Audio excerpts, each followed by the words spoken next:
Apology, folks, if I'm a little echoey today. I'm in a new apartment. I'm yet to furnish it in any shape or form, so you've got sound bouncing everywhere, unfortunately.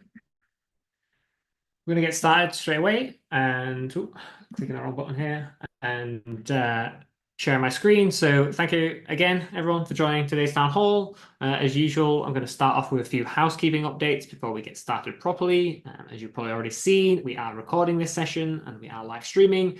If you get disconnected at any time or you want to watch it back, you can head over to our YouTube page and you'll be able to see the session there as well.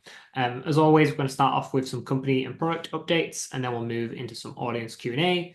Please, if you can, try to use the written Q&A functionality at the bottom versus chat if you do have questions. And then towards the end of the session, we'll also allow people to come on stage to ask their questions live.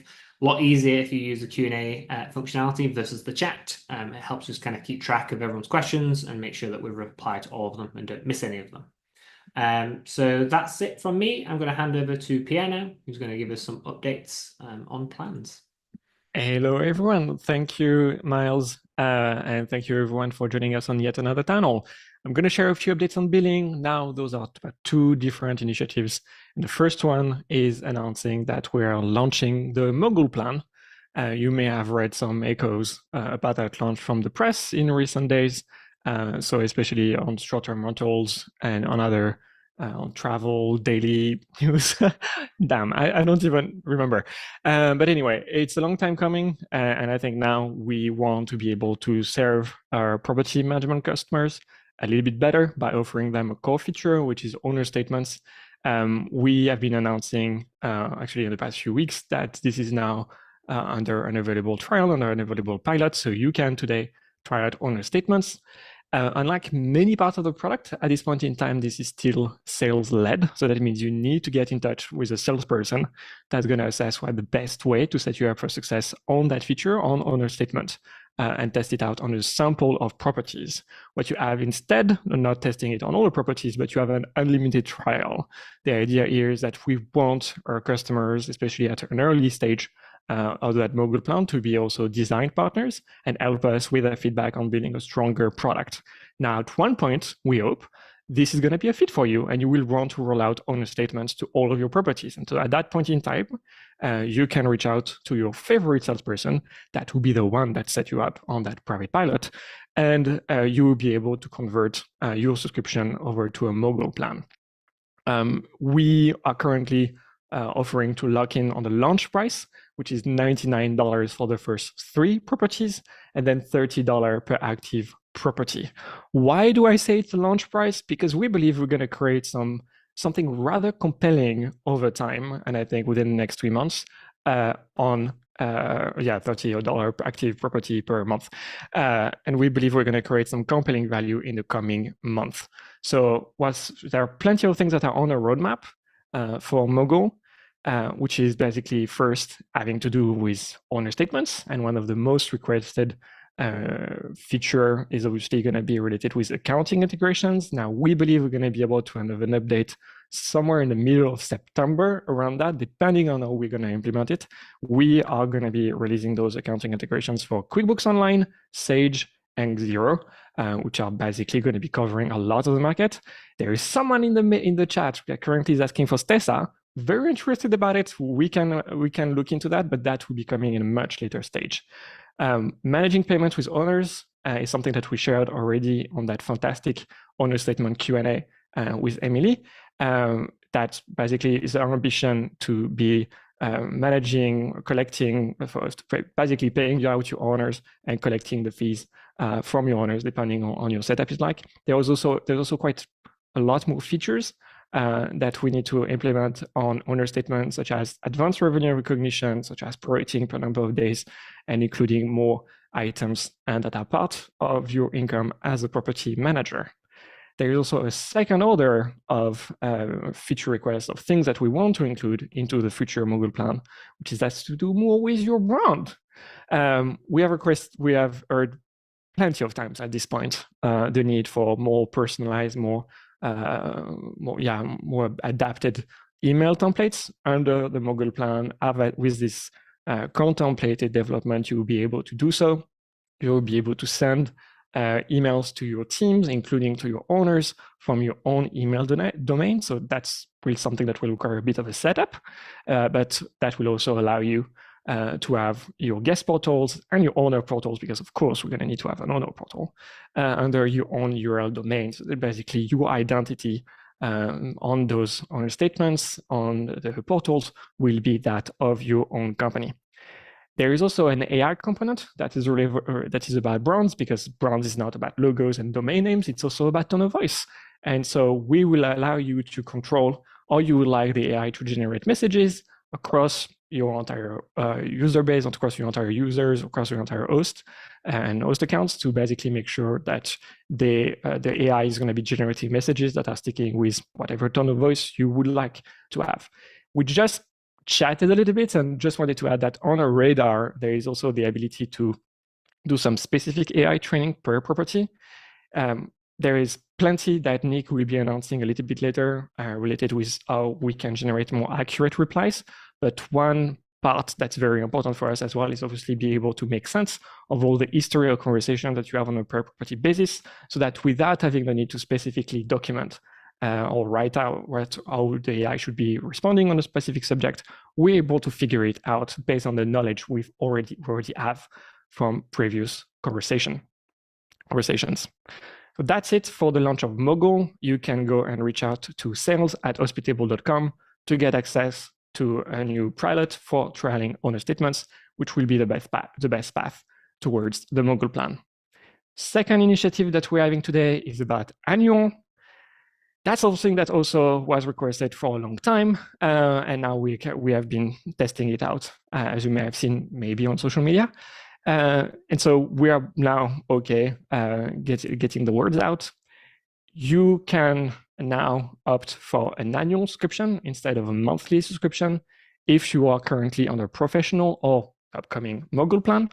We will require a minimum of 10 committed properties. That just in the idea of making it worth our team in particular, because we have limited resources for that specific initiative. We will also ask that you have a minimum of 3 months history with Hospitable. And the idea is just there, you can commit once you know what you're committing to. It's not going to be like other software in the space, where basically this is going to be upfront. You've not touched, you've not seen a single pixel of the product that you're buying, but you're going to be paying upfront for 12 months. We're going to ask that you wait a bit, making sure you're on track and on seeing your success with Hospitable. Now, there are going to be some standard terms, and I'm sorry for the salesperson from a competitor that's currently listening to this, because we're doing exactly the opposite of what salesperson should be doing, which is keeping your cards closed and your discount rate even closer. We basically are going to give you a lot of choice of what it is that's going to make the success of that annual billing.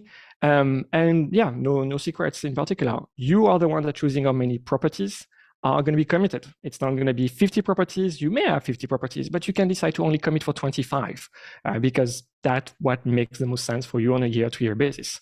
On those properties, you would receive a 15% discount against an upfront annual payment. So the deal is that you pay us for a full year upfront for those properties that you are committing to, and then we trade you off with a 15% discount. In case it's always never going to be enough. The reality from our perspective is that we can get already yearly advance on monthly receivables at an 11% discount. So the extra 4% is basically some goodwill extended to you as a customer, rather than paying a third party for doing that separately. The other two lines are probably those that requested that had the most conversation. We talked about very intensely in the team. If you are over-committing for 50 properties, let's say, but actually there was something happened in your market and you have less properties than what's usually that you have fewer properties than the number you committed to, that's fine with us. We're actually going to credit that back to you, so you can use that credit in the following months. If you have an excess number of properties, let's say you committed 50 properties, but now you've grown very spectacularly, and now you just have 75 properties, those excess properties are going to be charged at the normal rate for a professional or Mogul plan customers. Now, here's a hint: if your number is growing quite rapidly, we want you to get in touch with the team so that you can, of course, adjust your yearly commitment and make sure you're securing the best discount for your account, as obviously it is growing. So how do you get it? That's the next slide. You contact Vera. Vera is currently an annual wizard on vera@hospitable.com. That's the person that you can reach out to. You will have the privilege of a 15-minute call to go over terms and answer your questions, especially about crediting back, what happens on a month-to-month basis, what's going to be the amount. That is determined on an ad hoc basis based on your number of committed properties. You will go sign an order form if you're okay with that, and then receive an invoice and pay by bank transfers. I try to make it as 1, 2, 3 as possible here. This is what's going to be expected. One other thing will still happen though is that there still might be a monthly charge, and that's because you may have add-ons, you may have more properties. After deduction of credits, we may charge you for the difference that is owed to keep your account in great standing. So that's it for annual at this point in time. So I know that billing is probably triggering some PTSD for some of our customers. This one is about getting you more value so that you can stay on Hospitable and not have to pay the $50 per property to another provider. And annual billing is a way to get you on a great discount if you have moved to professional or will consider Mogul in the future. Now, Andrew has some fantastic updates on connectivity that I want you to pay attention. It's going to explain to you what is Agoda. Yes, there were some questions in the chat. What is Agoda? Well, it might not be a household name for some of you. This is more popular in the Asia Pacific market. And just hold on a second. It's not quite live yet, but we are excited. This will be the next big OTA for Hospitable to integrate with. It's part of the booking group, and it should be great for our customers in APAC, as well as outbound Asia Pacific travel for anywhere in the world that they might be traveling to. This is the brand they might know best and find you on. So the update here is we are not quite ready for private pilot, unfortunately. We're kind of hitting summer vacation time plus some urgent projects we work on, but we are feeling confident that the week of September 9th, we will be moving to private pilot. We have got a couple dozen people that have signed up already by using that QR code or by using the short URL there. It's a very quick, I think, 3-question survey to get you on the wait list to be the first to have access to Agoda. And that first integration, we're going to be able to import any listings that you have on Agoda already into Hospitable, and it's going to work just like any other OTA in Hospitable from that point. So yeah, just like Booking.com or just like Vrbo, you'll be able to have more lead gen now from that platform in Asia Pacific. So sign up if you haven't yet, and otherwise we'll keep updating you as we get closer to a public launch of that. Big updates from Airbnb.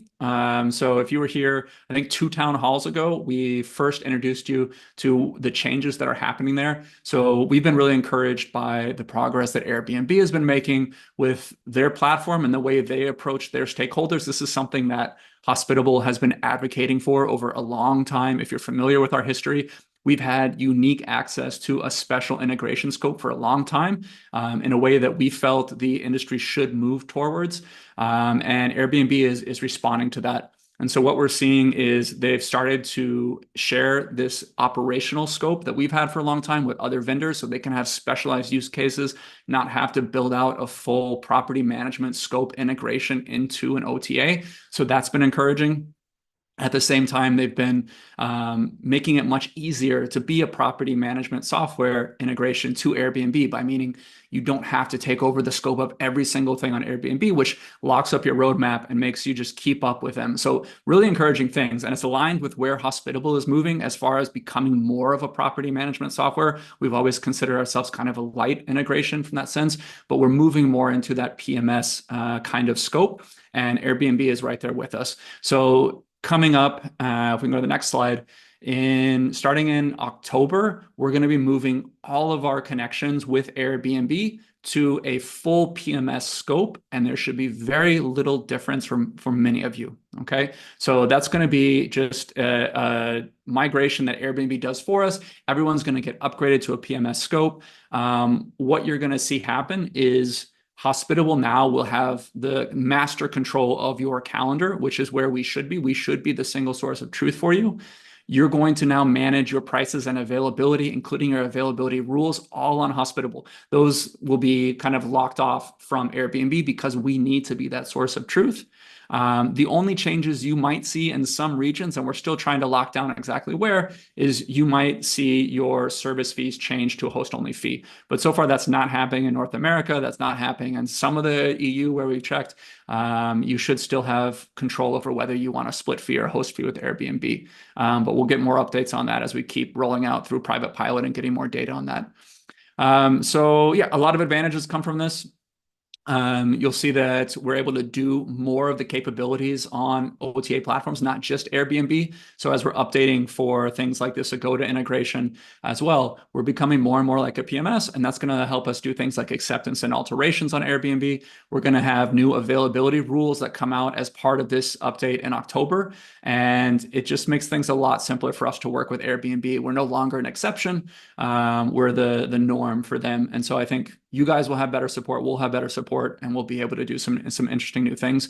So the next slide is a preview of what you'll see when you now have access to either this private pilot or when you get updated in October. We'll have availability rules that we manage, and almost all of these, except for the restricted check-in and restricted checkout, will work on all of our platforms. That is not supported on our Vrbo integration at this time, but the rest of them, you'll be able to have more control over your availability rules in one centralized place and not have to manage them on all your different OTA channels. So we're pretty excited about the availability rules update there.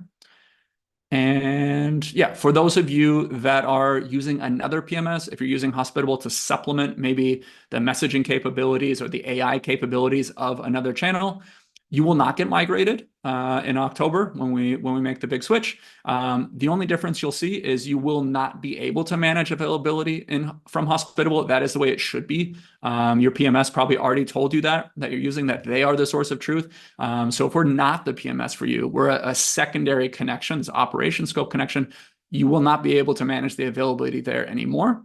And if you're using manual or direct bookings from Hospitable and we're not your PMS connection, then you'll need to use an iCal to export those reservations to your PMS so you can ingest those reservations. Those are the changes. And if you want to be part of those pilots, so for Agoda, starting September 9th, for Airbnb, starting next week, we're going to start reaching out. Why would you want to be a part of that pilot? We're going to hold your hand, get you set up. Really, it takes just a couple minutes. It's just kind of reconnecting to your Airbnb app, but we can answer any questions, make sure that you feel comfortable with the setup and notice any changes that happen, etc. So if you're interested in helping us out and also getting a sneak peek to that availability rules access, go ahead and scan the QR code or go to the short URL and sign up for the pilot.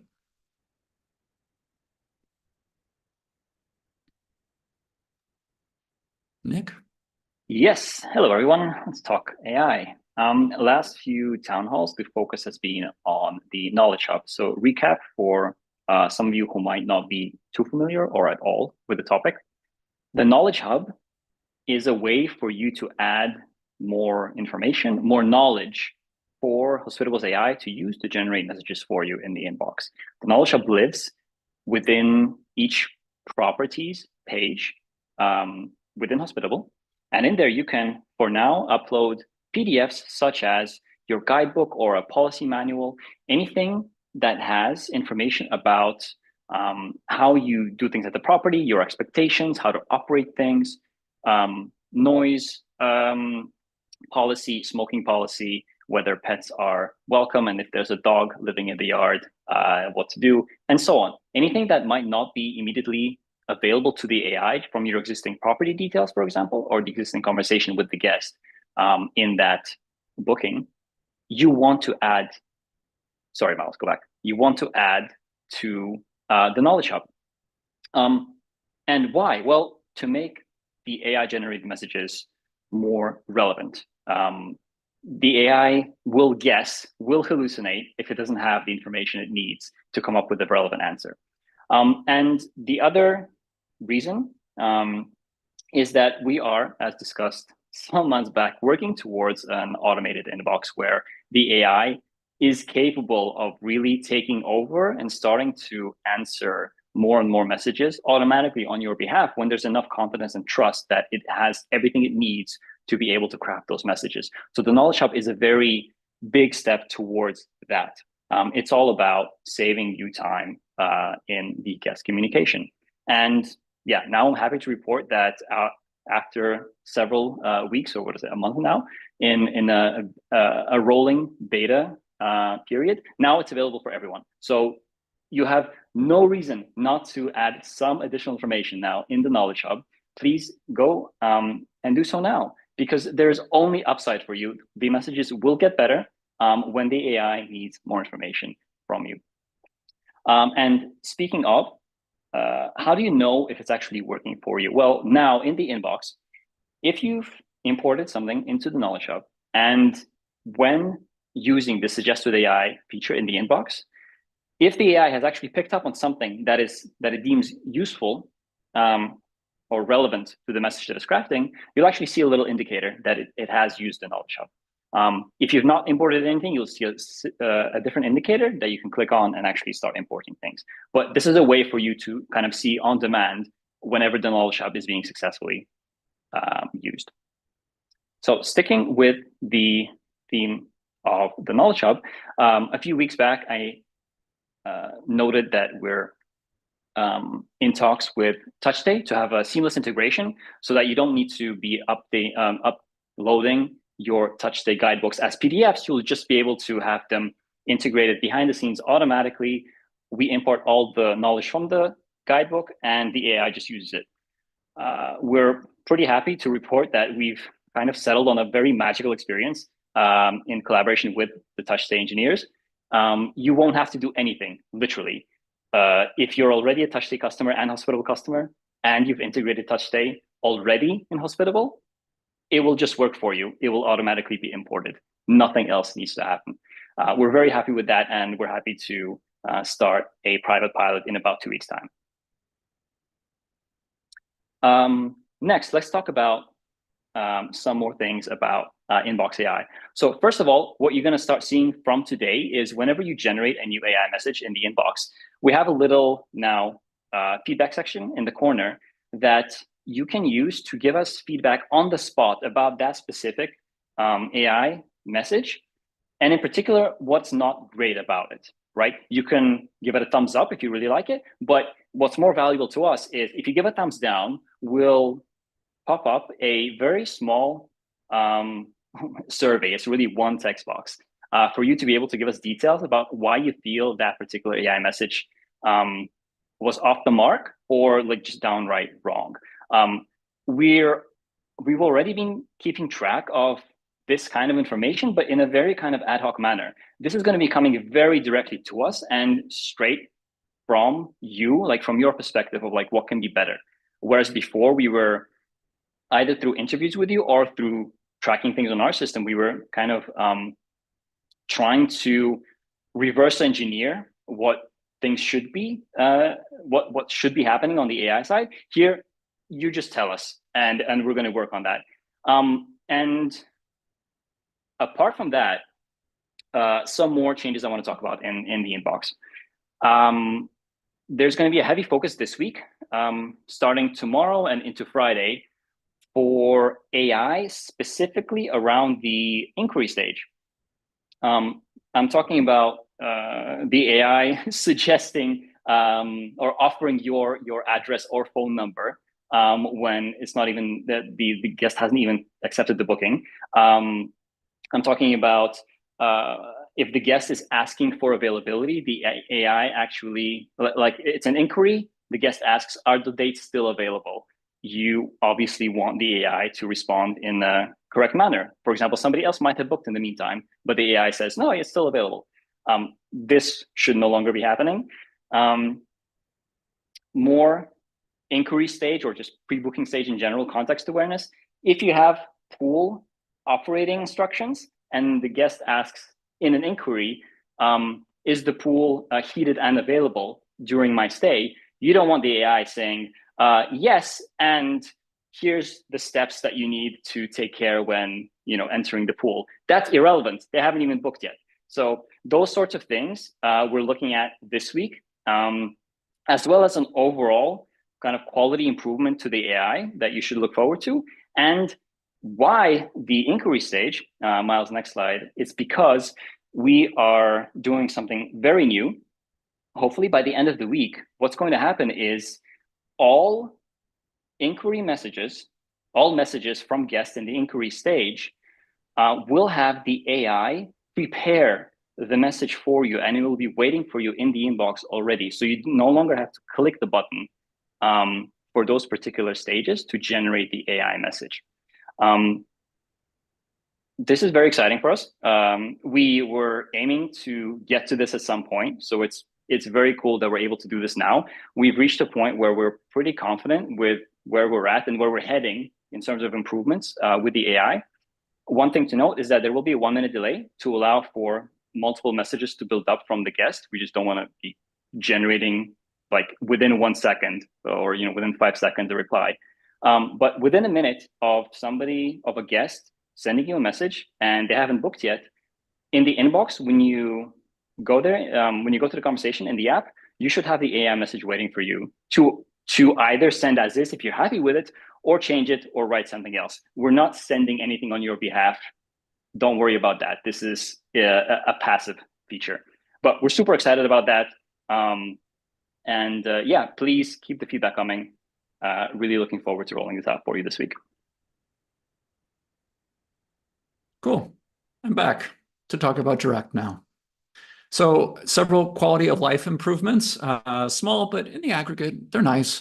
So yeah, a very frequent action you have with Direct on the premium side is kind of the asynchronous nature of a booking request and a guest verification. We made that just a little bit nicer now. So we now have an event for when the guest is verified and you can accept or reject that booking. That puts it back to the top of the inbox and makes it as a message unread, and you see that as a guest verified event, which is nice.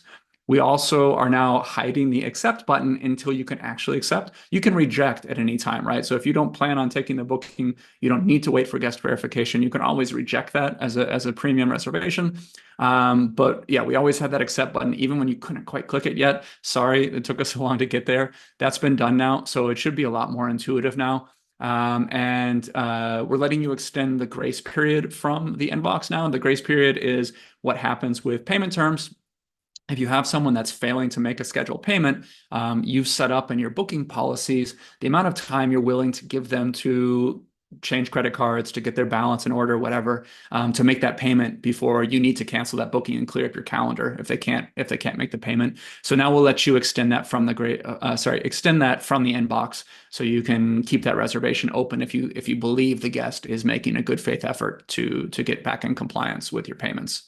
On the booking flow side, we made a small improvement. So we realized we weren't remembering the payment terms selection. If someone went back to like change a credit card when they're trying to make a booking or change anything in the address or their personal information, we would forget that they had selected payment terms, and then they might not realize that. We fixed that. So now we remember the payment term selection. We noticed that the browser autocomplete wasn't always working on the booking address or the shipping address during the booking flow, and it wasn't getting auto input. So we fixed that, and we made it much easier now to search for your country, to pick your country. So hopefully that makes things a little bit smoother for our guests. And then, yeah, there was an error on the custom quotes UI. So when you were generating a custom quote, sometimes it wasn't getting the currency right, even though the currency was getting sent correctly to the guest. The interface in Hospitable could be showing an incorrect currency, which was a bug, and that's now been fixed. So some small wins over the last week. Lots of stuff in the background too. We've got some of the team really working through what we call defensive work, just kind of making improvements, paying down technical debt, making Direct easier for us to manage, and helping us move quicker as we go forward. Small update on payment terms. Again, most of this is feature complete. It's been rolled out to all hosts now for a couple weeks. We're now doing it for all reservations over $100 that have a sufficient enough lead time to check in that allow us to make multiple payments. And it works for custom quotes too. So we've been sharing the numbers over the last couple town halls. So latest data, guests are choosing payment terms almost half of the time. And again, now that we're looking at smaller bookings, it's probably not convenient for some people that have means to go ahead and pay for a $200 or $300 reservation once rather than pay payment terms. So still, half of the time they're choosing it. 20% of our bookings overall for direct basic, direct premium now have payment terms. We're getting close to $1 million now in scheduled payments, which is a great impact to have on our guests' finances. We don't need to collect that money. There's no reason to collect it early. So this is helping with our conversions for sure. Otherwise, lots of stuff happening in the background. I was really hoping to have Apple Pay and Google Pay live for this town hall. Unfortunately, it's a little bit trickier than we were hoping. So we're still working on that. It's going to go live for premium first, and then we'll quickly roll out to basic, just like we did with payment terms. Basic is a little bit more complicated for reasons we don't need to go into now. But we will have Apple Pay and Google Pay in the booking flow very soon for all of our direct customers.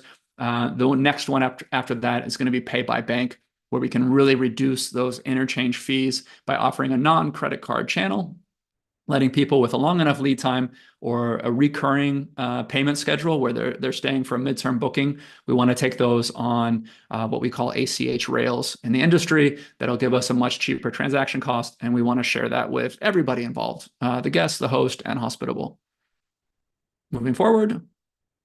Rental agreements, we took a pause on development here. We had to take some resources out of this. We got to beta with direct-only reservations. We're now back on rental agreements. We're going to make some very necessary improvements. We're going to roll it out of beta very soon and let them work on all channels within Hospitable. So you're going to have now a preview function. We're going to take a lot of the learnings we've had from the people that have been using this in beta and improve the interface and the experience. What else? And maybe not in the next iteration, but hopefully soon. We want to have dynamic content blocks, kind of like short codes, but more content. So you can insert your house rules, your cancellation policy, the payment schedule of the reservation in your rental agreement. So those would be dynamically updated for every reservation. So you could get a signature on accepting those terms. And then for people using premium or Ad-Hoc guest verification, which Emily will talk about a little bit later, we want to merge the agreement. So it's one flow of tasks that the guest needs to complete to meet your check-in requirements. Otherwise, taxes. So as you know, if you've been on any of these town halls, we now file and remit on your behalf if you have Tennessee properties. We're looking at the next batch of states to do from September 1st. And this is full transparency. These are not 100% commitments, but based on our research, based on where we've been registering, it looks like the next 5 states, I'm only giving away 4 because the 5th one is really still in question, but Texas, Arizona, Washington, and Michigan. So Texas and Michigan will allow us to do state level taxes only, but we have a lot of volume there on our host side, a lot of reservations for direct. So those got included for that reason. And then Arizona and Washington, they're like Tennessee, where they're taking almost all, if not all, local and state taxes in one filing. So we're really having a big impact there for hosts with properties in Arizona and Washington. We should be able to take over all of your taxes starting September 1st. So that's an exciting update. A lot of time saved for hosts there. Everyone else, we'll get to you. It's going to be a progressive rollout. We should be able to continue to accelerate the speed. This is kind of the next batch from 1 state to 5. We've got to do some county level filings, it looks like, in Florida. We'll continue to have updates there. Is that it? That's it. I can now pass to Emily for core updates. Cool. Thank you. I think it's been a very long time since I've had such a wide variety of updates, so I'm excited. I think that means things are happening. So first, I'll focus on some smaller improvements, but some good ones, especially for those of you who are larger users who've just been putting up with some silly bugs for a while. First, we have improved the filter search behavior. So if you're in the inbox and you're using filters to find the conversation that you're looking for, and there's that search tab at the top, we used to only let you type 1 letter in there, and then we would like move the cursor down to the options. And that was super annoying if you wanted to type more than 1 letter, which you probably did. So that's been improved. You can now type all the letters in there if you'd like to help the search functionality there. Next, we squashed a super frustrating bug that was preventing you from going back to a messaging thread after you went to the property details page. So a lot of people have brought this up in Town Hall. If you were in a messaging thread, you clicked on the property details and went to that property details page, then you hit back, you would just get stuck there forever. So we fixed that. And now if you go to the property details page and hit back, you'll go back to the messaging thread where you probably wanted to be all along. Next, we are now more reliably populating the Wi-Fi name and the Wi-Fi password shortcodes. I won't go into the nitty-gritty details, but the long story short is that if you had a bunch of listings in your property, sometimes we weren't picking them up as we should have, and now we are doing that more reliably. So if you're one of those people who had noticed that your Wi-Fi name or password wasn't being populated in your shortcode, that should be resolved moving forward, and definitely let us know if you see it empty again. Last but not least, for the smaller improvements, this is actually probably a bigger one for those who used it. We have improved how our webhook triggers work. So if you used Reservation webhooks for host, and you're receiving webhooks somewhere else every time a reservation is created or changed, some people had been reporting that they were missing some webhooks. And we did some investigations and found out that the way that we were like assessing the data on a reservation and determining if it was changed was creating this condition where sometimes we would miss changes because we were doing all these changes at once. And then when we compared it to the last change, it looked like it didn't change, but it did. I should not try to explain that. It's complicated. It took our engineer like 5 minutes of explaining it to me for me to get it. Long story short, we improved how that works to avoid that race condition and ensure that we're sending webhooks as expected. So you can expect to receive webhooks anytime a reservation is created or changed moving forward. So that is good news. And we're doing more on that as well. Next, some changes with Vrbo and messaging rules together. So if you had a messaging rule configured with images attached that was scoped to Vrbo, sometimes we were not sending that image correctly, and now we are, so that is good news. And then we did some cleanup.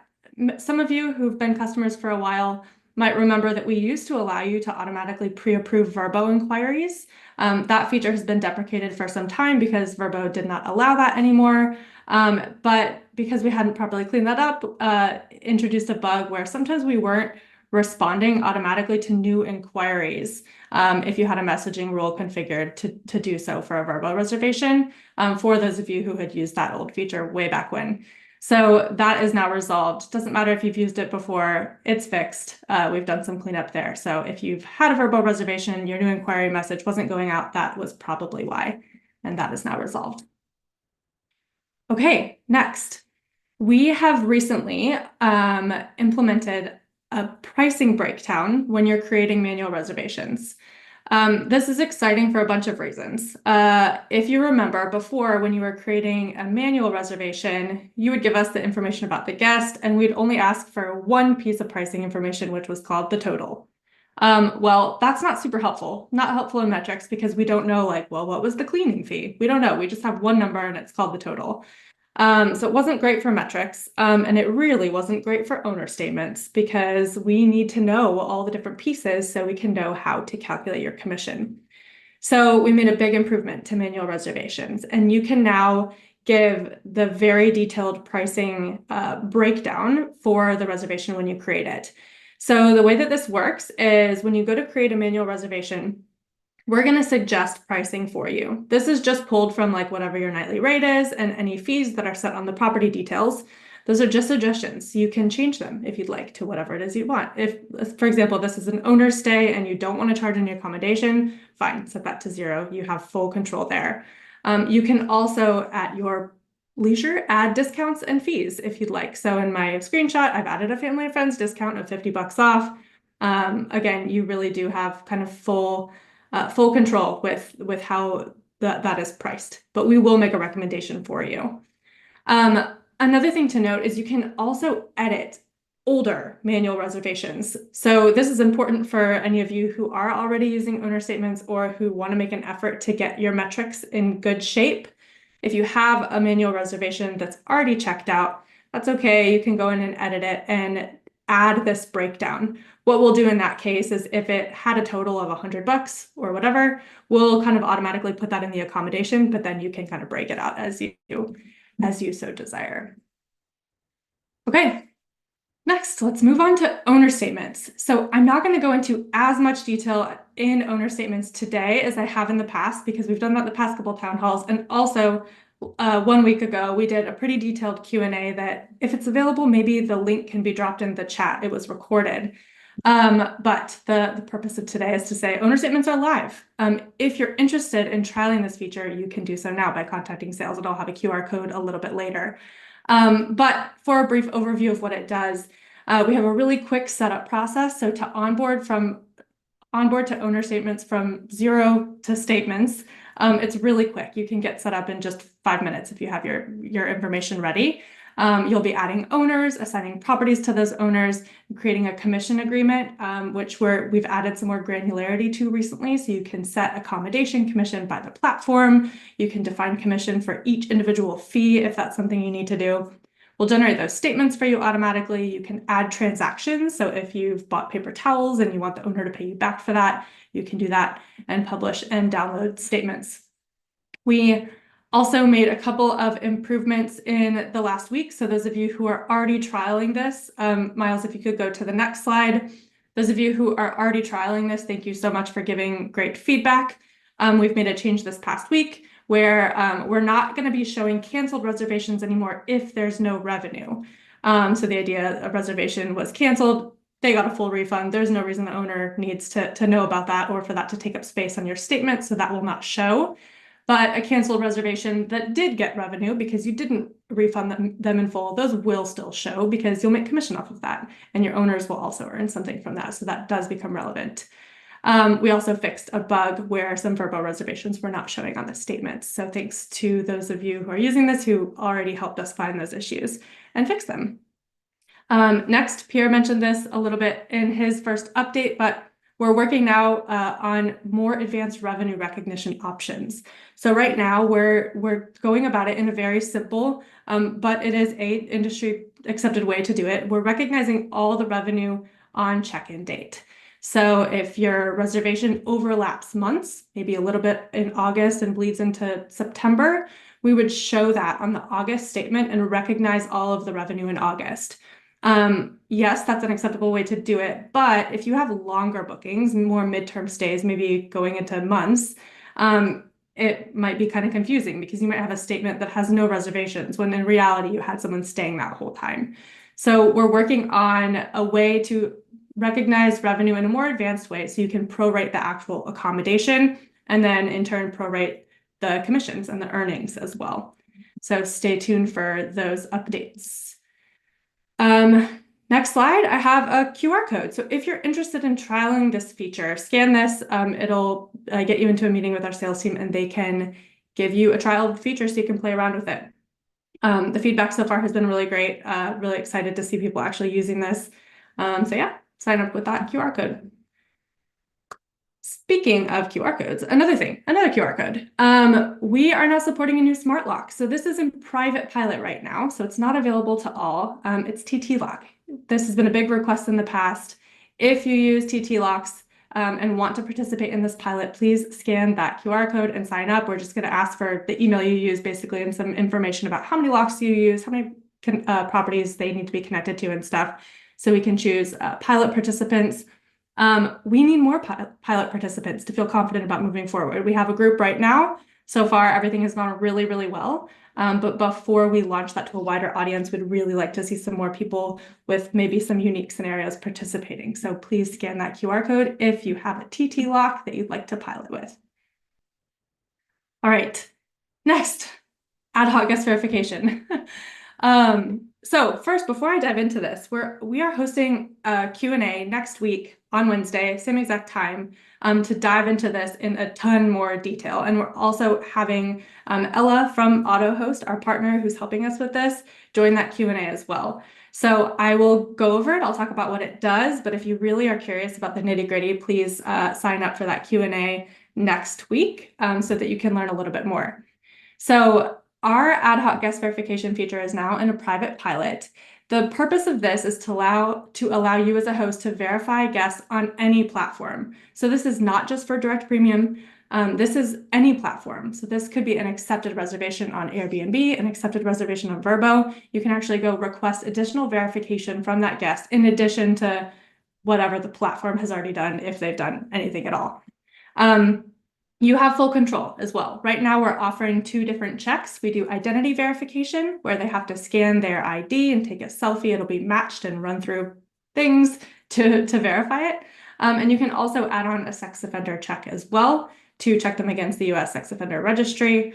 When you request additional verification for a guest, we are going to share with them a very simplified version of the guest portal that has these screens that they need to complete to submit all of their required documents for verification. When you request verification, what we're going to do until they're verified is we're going to hold on sending any other scheduled messages. Because this is done on an already accepted reservation, we can't cancel it, right? And we can't not accept it. It's already been accepted. So our way of kind of helping prevent them from accessing the property until they're verified is delaying those check-in messages so that they're not going to be receiving, the address, the smart lock code, and all that stuff until they're actually verified. So moving on to the next screen, I have a couple of screenshots of what the actual experience is like for the guest, because I know that's super important for all of us hosts to make sure that our guests are also having a nice experience doing this, because it might feel a little bit weird to ask sometimes. So this is what our guest portal looks like for those who are going through ad hoc guest verification. They're going to have to prove that they're the guest who made the reservation by putting in a code from their cell phone or email, uploading their ID, giving us the purpose of stay. There's a couple of other screens to talk about their personal information, address, phone number, email, all that stuff. But it's a nice, streamlined, simple guest portal experience and all it has to do with right now is that guest verification. On to the next screen, just another reminder that you have full control. So until the guest is verified, we're going to hang on to those scheduled messages and we won't allow them to go out. But if you decide that, they haven't finished their verification, but I'm okay, I want to let them in, that's fine. You can allow check-in and we'll send them as scheduled. Or maybe they were flagged for review and we've let you know that, and you take a look at their profile and you say, you know what, I know AutoHost highlighted some risks, but I'm comfortable with this now. I want to allow check-in. You can do that. So we're not going to be holding anybody hostage. You can choose to allow check-in no matter what the results are. You remain in full control there. So this is in private pilot right now. We're monitoring all the verifications that have been requested, and we're taking feedback from our hosts who have been requesting them. So yeah, we will continue to roll this out to a percentage of our beta hosts and grow that pilot audience. And then sometime in early September, we'll plan to make this available for all. So yeah, if you want any more information about that, you're welcome to obviously ask questions here, but definitely stay tuned for the Q&A next week. Cool.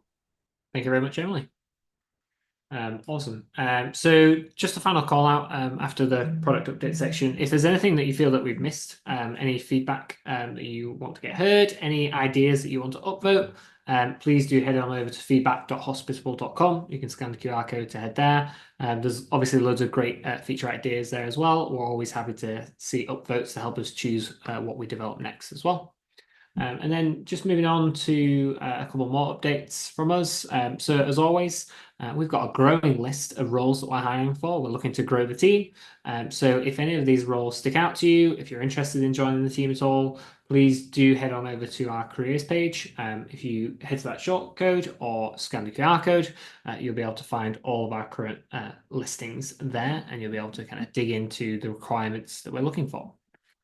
And then finally, just before we head on over to Q&A, we had a couple of events shouted out during this talk. So basically the guest verification Q&A that Emily called out. If you'd like to scan that link, you can attend that Q&A next Wednesday. And then, of course, we have another town hall in 2 weeks' time if you'd like to join that. So without further ado, we're going to squeeze in a bit of Q&A time. So I'm going to look at who has a hand raised, and I'm going to see Anthony there. Hello, Anthony. Welcome you on stage. And just a reminder, as Anthony comes on stage, if you head down to the emoji button at the bottom and click raise hand, you'll be able to come on stage too if you so wish. Anthony. Hey guys, how you doing? Good, thank you. How are you? Good, good. Sorry if I'm echoing a little bit. I think I'm in a little bit of a cavern here. I I posted the question in there, and Emily kind of got back on, and I hope I didn't miss something, but with Knowledge Hub, which I'm super excited about. Someone, Derek, actually posted something just the other day, and I'm like, with like a Google Doc that looked really nice as a way to kind of train the Knowledge Hub. Is there a thought, like, so we have all of our digital guidebooks as individual unlisted public websites, and there's a ton of information in each of them. And I think at some point you mentioned having a URL to upload versus a PDF, or even like a Google Doc, a shared online space. I know that's also part of a plan. Do you guys have timelines or thoughts on where a URL upload might be possible for Knowledge Hub integration or Knowledge Hub ingestion? Maybe Nick wants to reply on this one. Otherwise, I can do it. Yep. Hey, Nick. Hey.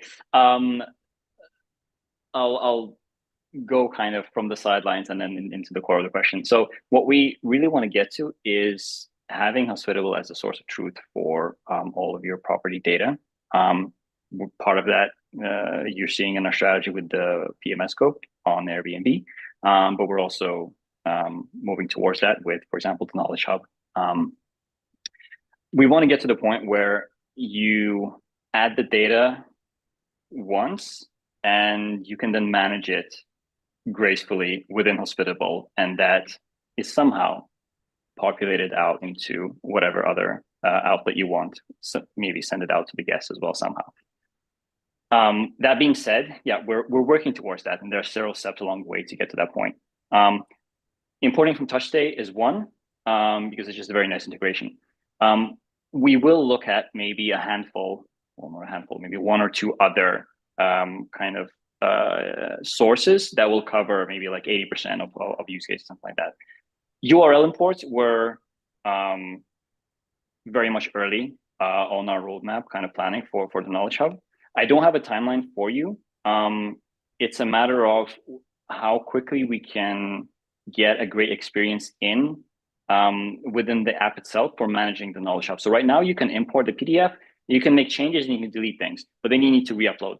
We want to get to the point where you can edit things ad hoc within the Knowledge Hub itself.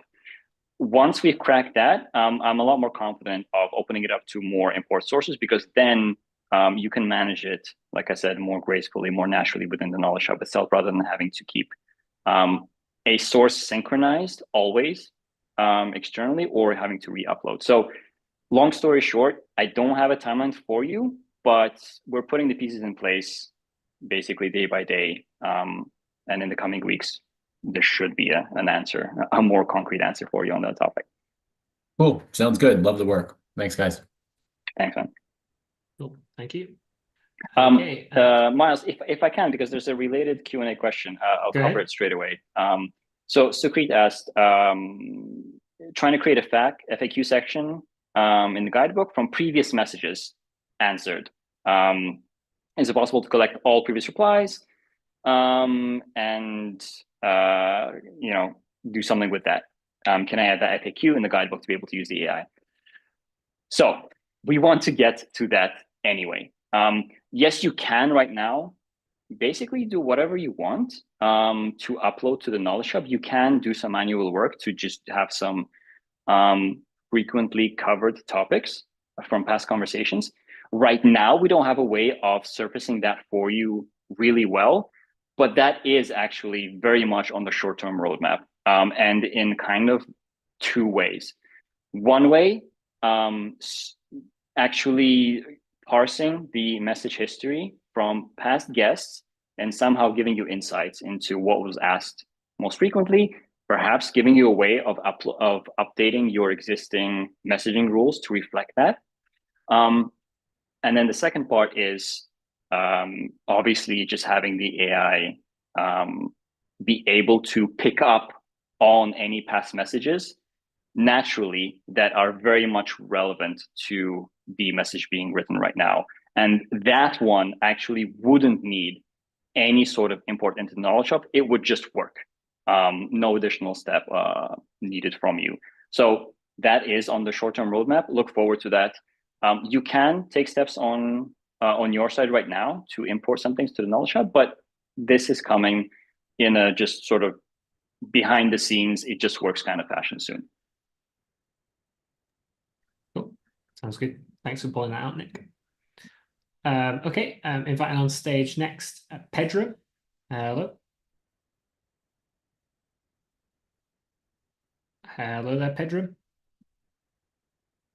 I think you're still on mute. Okay, maybe not. Hello, we do go. you hear me? Yep, we can hear you. Okay. Very excited to be on this call. I'm a customer from 2018 and started again using back in the days Smart BNB, and then now I'm starting again with Hospitable. So it's great to see how much progress you made in the meantime.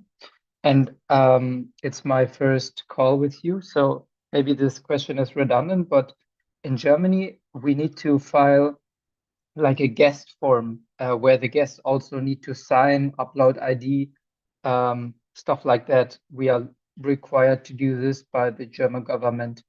So I saw that you have this this guest feature that you can verify the guest. Is this possible to also use this for this kind of purposes, or is that not possible?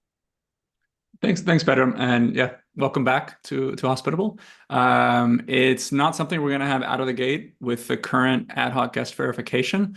It is something I know that vendor AutoHost is working on, but there is a solution that works really well in the EU from another vendor, and that very likely could be the next embedded integration we do, is to offer you an alternative of choices, which would make more sense for you in your market to work with that alternative. I see. Thanks a lot for the answer. No problem. Okay, And thank you very much. what is the name of this service? Can you maybe Check in? Yeah, they're actually working on an integration to Hospitable now.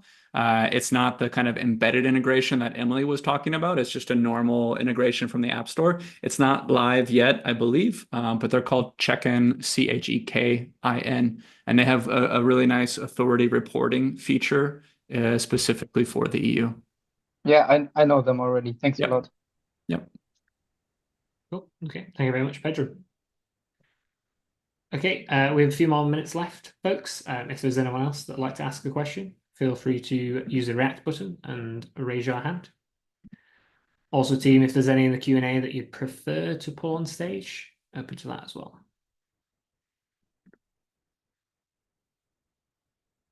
And Selden, inviting you on stage. Hello, Selden. Hey, how you doing, guys? Love the work that you're all doing. I just had two brief questions. The first one, I'm a property manager, co-host, and I'm not sure how to use the direct website. So my question is, for my clients who I manage their properties, do their payments go to my account, or you can create a separate guest bank account for their payments to go to, as opposed when someone books on direct website, will it go to my account, or could I create it for it to go to my client's account? Yeah, that's your choice. So if you're on Direct Basic, that means you could connect as many Stripe accounts as you need to for your owners as well as yourself. If you're on Direct Premium, you need to connect bank accounts. So you can connect as many bank accounts you need as your payout methods. Once you have those set up, then you just assign your properties to the correct payout method, and the payment would go there. We are trying to get to a kind of a split payout function, but we don't have that today. So it's 100% of the payout needs to go to one bank account for now, but you're not blocked to doing that on Direct Basic or Direct Premium. Okay, thank you. And my second question, with regards to Knowledge Hub, I have not really used it yet. So I wanted to know if it pulls information from Airbnb input responses. So in Airbnb, we can like create little Q&A questions that may answer guests' anticipated questions. And I kind of like put it in the comments and create a template. Would Knowledge Hub pull information from that into its database, or I need to put that in manually? Yeah, It I think this does not. does not. It doesn't, because simply Airbnb is not showing that to connected partners, and that's not something that's going to change with what we talked about on the upgraded integration. So whenever you set up a canned response, a save reply, that basically stays on the platform. Whereas where you can set those up on Hospitable as well, you can use that across platform, including for direct Booking.com or Vrbo guests. At this point in time, and then to further answer on that question, doesn't yet generate answers based on the content on messaging rules or saved replies or question rules. That's something we're looking at for the next iteration. Okay. All right, thank you. So for now, I just need to take that information that I have and kind of like bring it over. And how do I do that? Yeah, if you a little bit manual right now, but if you just basically copy paste like the things that you care about to include in Knowledge Hub into one document, save it as a PDF, and import it and upload it to Knowledge Hub. That's all, and it will work for you. Okay. All right, thank you. Yeah, Super. ultimately that's a better path forward rather than setting up the save reply, getting that into a Knowledge Hub, into a PDF, and then we will be able to generate all the replies on the fly with a message that's going to be on point for the guest that you're hosting. Okay, Miles, we're at time. And very time. quickly, answering live, Haley, where do we find the Knowledge Hub? Go to Properties in Hospitable, click on any of your properties, and you'll see in the sidebar, Knowledge Hub. Yeah. Or shortcut, these days, suggest with AI, you'll see a little icon there. It's not configured. Click on that icon, and you'll take it straight there. Yeah, with a few people asking the same question. It's on a per property basis. So that's why you can find it under your property. Yeah, it's specific to each property. Yeah.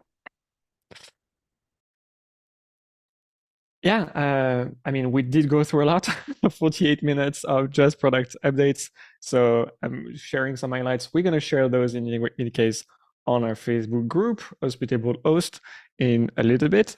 But we're launching Mogul, and we've shared the future roadmap and what we contemplate might have great success for hosts that are focusing on scaling their portfolio. An annual bidding option that allows you to secure a discount against a number of committed properties. A future private pilot for Agoda, an upcoming pilot for Airbnb, and an upgraded integration that will allow us to manage availability and really do a better job of managing your calendar. On AI, that's probably one of the most important updates. Knowledge Hub is now available for everyone. That means everyone can upload a PDF, a guidebook. If you have a website, go ahead, print it as a PDF and import it again. It will do a good job. If you have images, it will do a good job of importing those and creating a database of items that it can generate a reply out of, with also a TouchStay integration that will allow us to immediately sync from your TouchStay guidebook if you are, like me, a customer of Hospitable and TouchStay. And I think for direct, so new payment terms are still being amazingly successful. And we're going to push on rental agreements and taxes. And on a statement, it's like, we have 500 million people. Do we have how many engineers that we're having? It's like every time it's completely packed with action. And I basically show up on those tunnels and I'm receiving what's the latest thing, which is basically a great situation to be in. Thank you, everyone. Fantastic having your great questions over and over again. And we'll be meeting you in 2 weeks, same time, same place. Thank you very much. Have a great evening from